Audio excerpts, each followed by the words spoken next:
joue au ballon, Raphaël! C'est même pas joué, je me suis levé à 8h pour rien! Mais c'est pas ma faute, c'est l'arbitre, il est contre nous. Mais je sais que l'arbitre est nul, mais toi aussi t'es nul!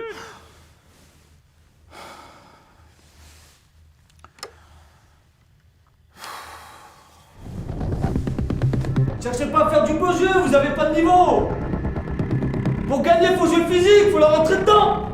Mais coach, quand est-ce que vous me faites jouer? Je joue jamais. Toi, quand tu dépasses un peu ça d'entraînement, on pourra en reparler. On n'est pas là pour rigoler. 9-0, c'est un score de rugby. Vous me faites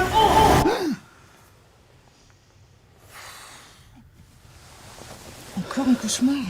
Ouais, tu sais, on progresse, mais il y a encore tellement de comportements à changer. Ne t'inquiète pas, t'es un bon cadre technique. Tu vas réussir à convaincre.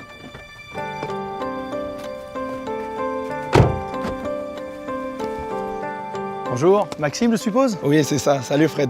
Merci d'être venu pour me présenter le GIF. Je te félicite pour ton initiative et puis j'ai mobilisé un club avec des enfants aujourd'hui et ce qui va nous permettre de te présenter ce que la DTN préconise pour les enfants.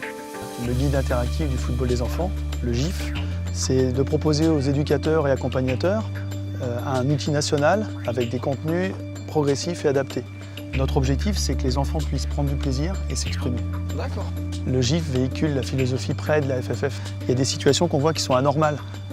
L'enjeu est prime sur le jeu, le plaisir est trop souvent absent et seule finalement la victoire est valorisée. Tu vois, j'en fais même des cauchemars la nuit.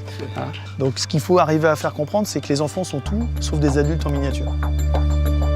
Le GIF permet une uniformisation sur tout le territoire national et respecte une progression par âge. Pour chaque catégorie, un calendrier annuel, des informations sur le développement de l'enfant, des exemples d'organisation de pratique et des contenus adaptés sont proposés. Alors viens, on va aller voir tout ça en situation réelle et aujourd'hui ça tombe bien parce que le club organise un interclub. Ok Fred, mais c'est quoi un interclub? Un interclub, c'est une journée de rencontres et d'échanges entre deux clubs qui ont des U7 jusqu'au U13 et où on peut organiser les formes de pratique que l'on veut. Tu vas voir, c'est super convivial. D'accord, ok. Ici, on a organisé un jour de coupe pour les U11.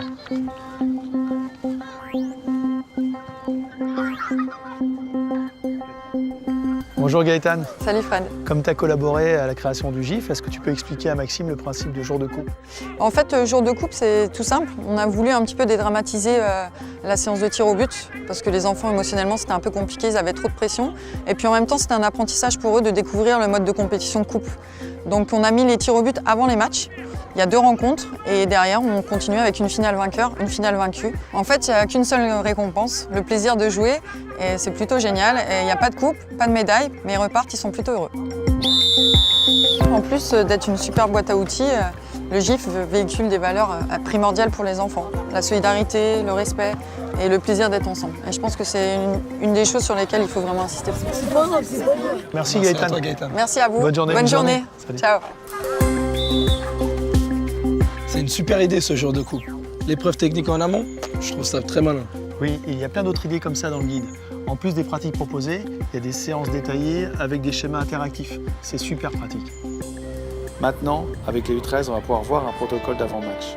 Dans ce protocole, 2 joueurs de chaque équipe choisis au hasard ou par tirage au sort s'avancent et à tour de rôle prononcent une phrase en lien avec les valeurs de la FFF. Je choisis la tolérance, je m'engage au nom de mes copains à accepter nos erreurs, y compris celles de l'arbitre. J'ai choisi la solidarité, je m'engage à soutenir mes partenaires dans les bons et les mauvais moments, quelle que soit la situation du match.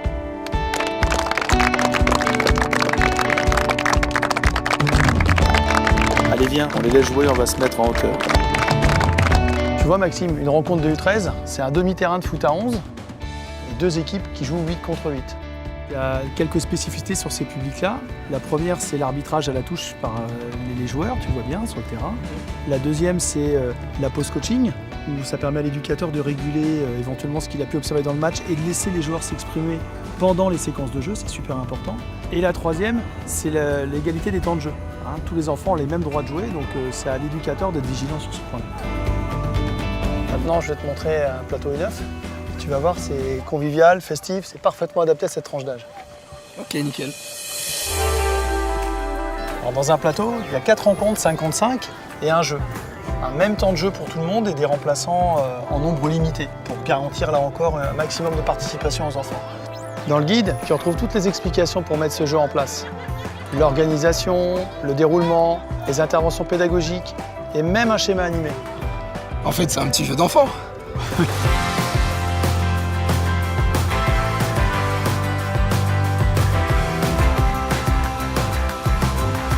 Alors Maxime, maintenant que tu as une bonne vision du gif, j'espère que tu vas l'utiliser et le faire découvrir autour de toi. C'est clair. Franchement, ce qui m'a vraiment impressionné, c'est que les valeurs ont été transmises à chaque étape. Autant les valeurs sportives que les valeurs éducatives. Et c'est ça qui me paraît le plus important. Tu as tout compris, il n'y a plus rien à dire. Moi, je te félicite.